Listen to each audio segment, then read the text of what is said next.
Let's get to know one of the most intriguing tunes in the whole real book. I'm Ron Drotos, and welcome to Journey Through the Real Book, number 92, going through them in order, determined to get to the end, 400 tunes in all, doing one a week, so that's going to take me 8 years. And I'm doing it as a challenge to myself and to you, too, to invite you to learn some of these tunes. Dizzy Atmosphere is incredibly intriguing, but you wouldn't necessarily know it from the real book version. Dizzy Gillespie, right, trumpet player with the bent horn, one of the founders of bebop, along with Charlie Parker, Thelonious Monk, Bud Powell, and it's a tune based on I Got Rhythm. You know, I Got Rhythm, this is in the key of A flat. The melody of I Got Rhythm would have been in A flat.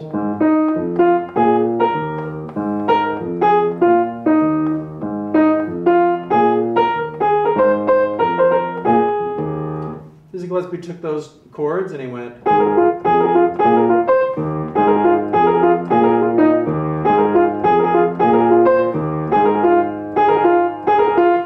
And then went to the bridge. Changed the bridge a little bit. He went up a step higher than we thought, and a little variation on I Got Rhythm's bridge. But basically, this is what's known as, quote, rhythm changes.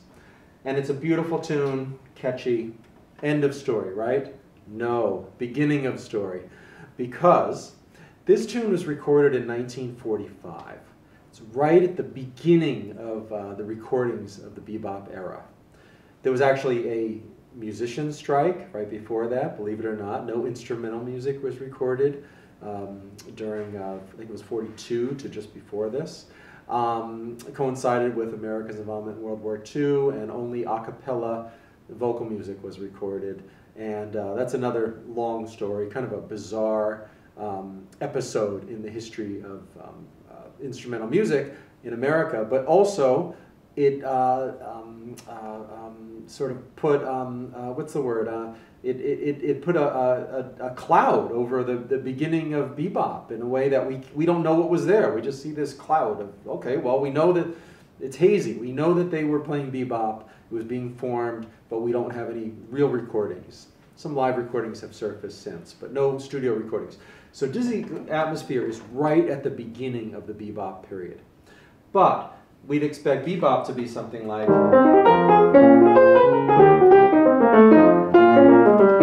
these intricate lines. What does Dizzy do instead?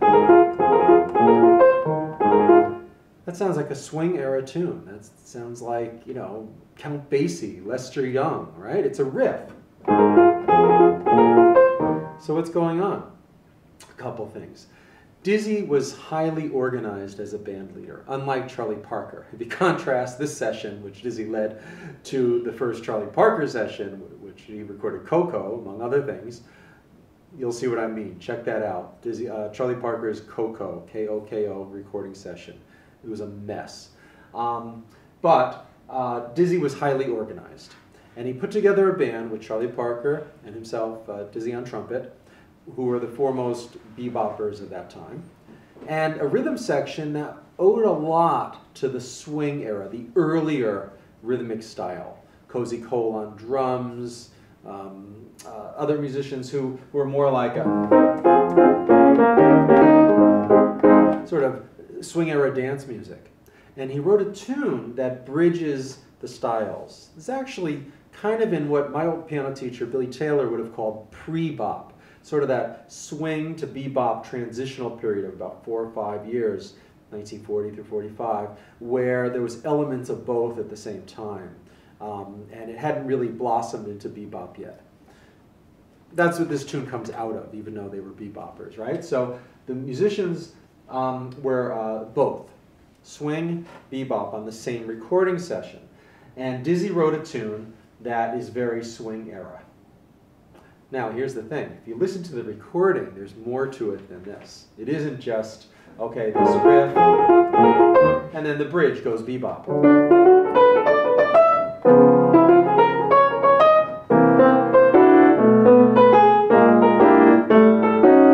Right? There's more to it. And I took out my trusty pencil and paper this week, and I transcribed it. And this is what I suggest you do too. You transcribe things that you like. It develops your ear, And I suggest pencil and paper rather than just going right onto a computer program. So for instance, there's one lick that went like this. Well, the first thing I heard in my head was that, and I knew what those notes were. That's on beat 3. So I could just write it where beat 3 is and fill in beats 1 and 2 later. If it's a computer program like Finale or something, it's going to want to put rests there, and then it shifts. It changes the way you think, and it gets messy. So I would say, you know, see all the crossouts, you know, you come back an hour later and you want to change a note here, you can just erase it. Maybe I'll put it on the computer later, I'm not sure. I'm going to play it off of here today. So what they did was they wrote a nice introduction, which kind of gives a little sort of exotic flavor over an E-flat pedal that goes.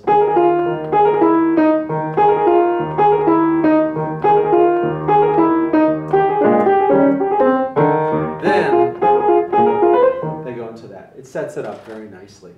But then, this is the intriguing thing. After all the solos, instead of coming back to this riff, they go into not only a bebop tune that he wrote for this, but it's not even like a repeated section kind of bebop tune. It's a through composition. It never repeats. It's like a solo right now, but it's very catchy.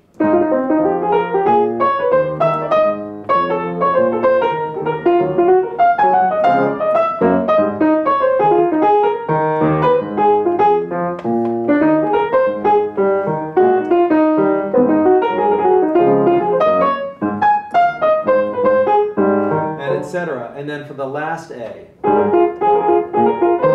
goes into just the last A of this, and then he goes back, I'll put it over here, and he goes back to that ending, which is the intro, with a little, actually, something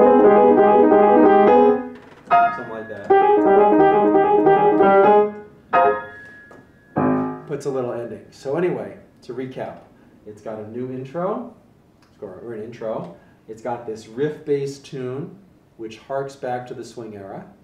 Then all the solos, some of the solos sound more bebop, some sound more swing. Then afterwards is this through composed, what you could almost call a shout chorus, like a big band tradition. Dizzy did work with a big band extensively on his own, and he came out of Cab Calloway's big band, among others. Very much in that tradition. And then the last A section goes back to the riff. So he wants to write something catchy. Maybe he wants something that the rhythm section from the swing era can sort of feel comfortable with, or even listeners who are, oh, this is new bebop, okay, well, all right, I can go with that. It sounds like music I've heard before, and then sneak in some more later on in the arrangement. There you go. Much more intricate and interesting than just this lead sheet, right?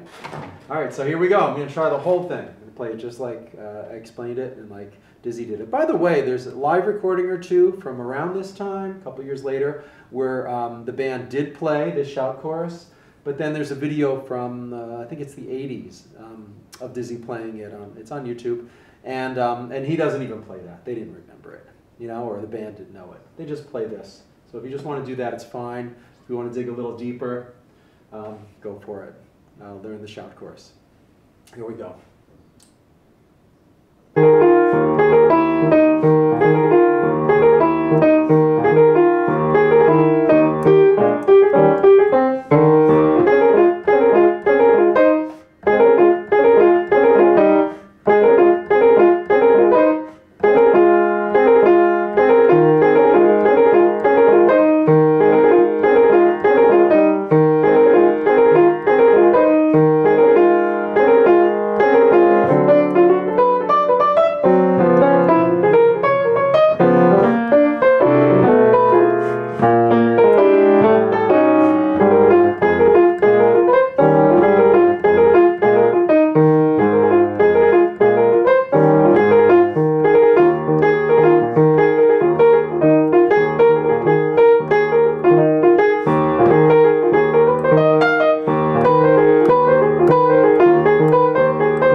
that's a workout.